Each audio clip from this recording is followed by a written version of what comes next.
खुलुमबाय स्टुडियो आं रबिन बसुमतारी आसाम विधानसभा बिसायख'थिया जानो थाखाय गेजेराव साननैसोल'सै आरो बेखौ लानानैनो मोनफ्रोमबो दोलोआ गाव गावनि हान्जाखौ गोख्रों खालामनो थाखाय नाजागासिनो दं। बिसायख'थिखौ लानानैनो हादरसायाव दुंहाव बाराबो बारगासिनो दं। बेनि गेजेरावनो जों नुनो मोन्दों दि माखासे दोलोनि सुबुंफोरा गाव गावनि दोलोखौ नागारना गुबुन मोनसे दोलोआव हेफाजाब होनायखौबो बिसायख'थिनि सिगां जों नुनो मोनगासिनो दं। थिग बेबायदिनो मैया एबा थांनाय बुधबारखालि बनरगाव कमिटिनि नब्लाङाव सा 650निबो बारा गुबुन गुबुन दोलोनि मावथिफोरा बिपिएफ दोलोआव आखाइ हमफैदों।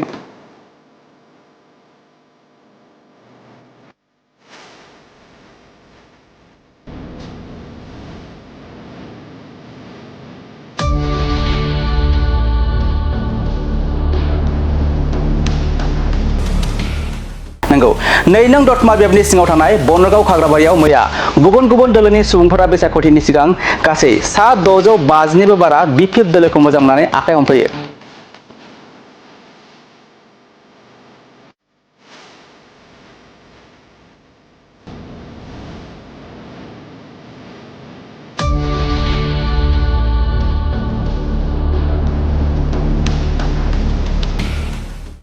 दतमा विधानसभा बियाबनि सिङाव थानाय बनरगाव खाग्राबारिनि कमिउनिटि नब्लाङाव मैया फैबाय थानाय विधानसभा बिसायख'थिखौ लोब्बा लाखिनानै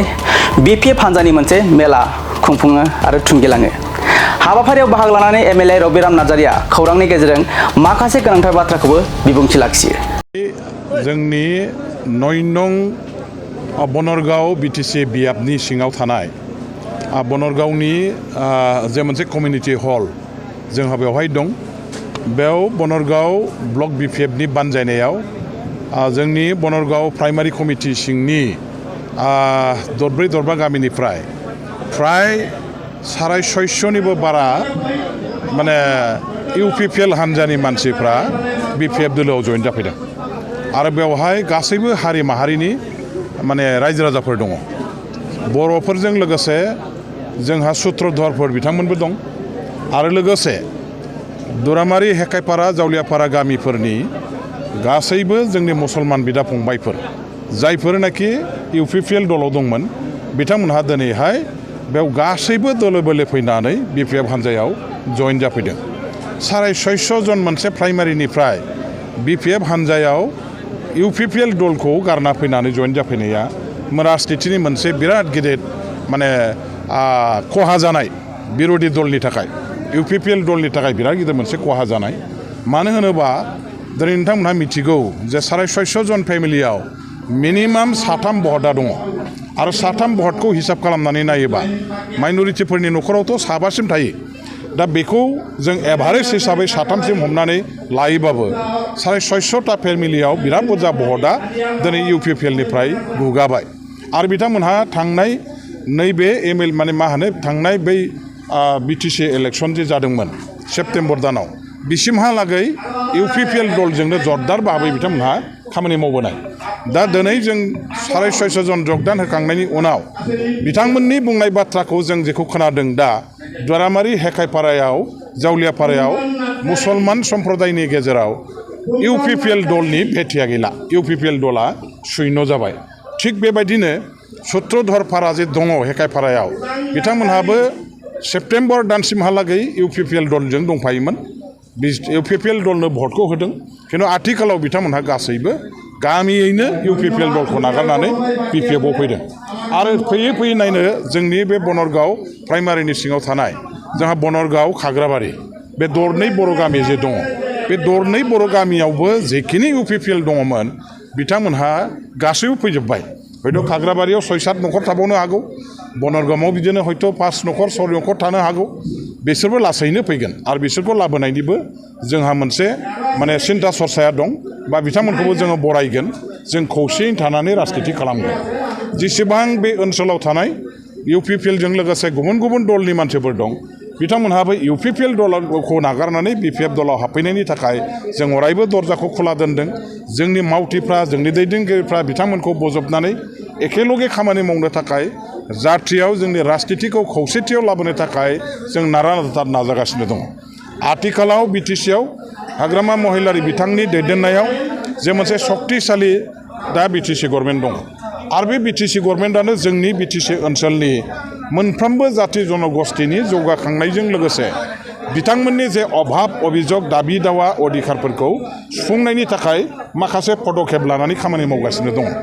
आरो बे सरकारनिफ्रायनो जोंनि जनसाधारना गासैबो सुबिदाखौ गासैबो अधिकार मर्यादा प्राप्यखौ बिथांमोनहा मोननो हागोन बे बाथ्राखौ दिनै स्पष्ट मोनफ्रोमबो हारि माहारिनि रायजो राजाफ्रा बुजिनो हाबाय आरो बिनि थाखायनो दिनै बर'आनो होन मुस्लिमानो होन राजबंशियानो होन बेंगलियानो होन राभा आदिबासि नेपालि जेसेबां जाति जनगोष्ठीनि मानसिफोर दं बिटिसि आवहाय जायफ्रा माने सोरबा इउपिपिएल खालामदों जायफ्रा माने दिनैहाय बिजेपि खालामदों बा कंग्रेस खालामदों बिथांमोनहा बैफोर दलाव थानानै जेबो लाब गैया बैफोर दलफ्राव बिरोधि दलफ्राव थानानै जेबो मुलाम्फा जानाय नङा नैबे बाथ्राखौ मोजाङै सिन्था खालामनो हानानै बुजिनानै बिपिएफ दलाव बयबो दलेन बले सामिल जानायखौ जों सानफ्रामबो नुगासिनो दं आरो जेबायदि जाबाय थादों दा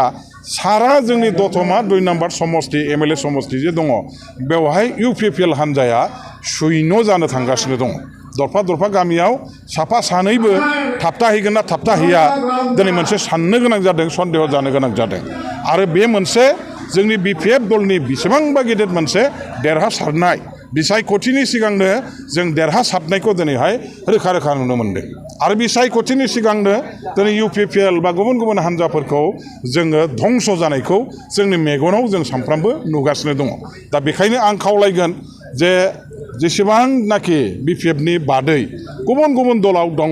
2 नम्बर दतमा एमएलए समस्तिनि सिङाव बिथांमोनहा नैबे सम थासेयावनो जाहाथे बयबो ओंखारबोनानै जोंजों ज' खामानि मावफैयो आं बेनि थाखाय खावलायहरबाय जों बयबो एखे बिदा फंबाय बिब' बिनानाव जों बयखौबो समानै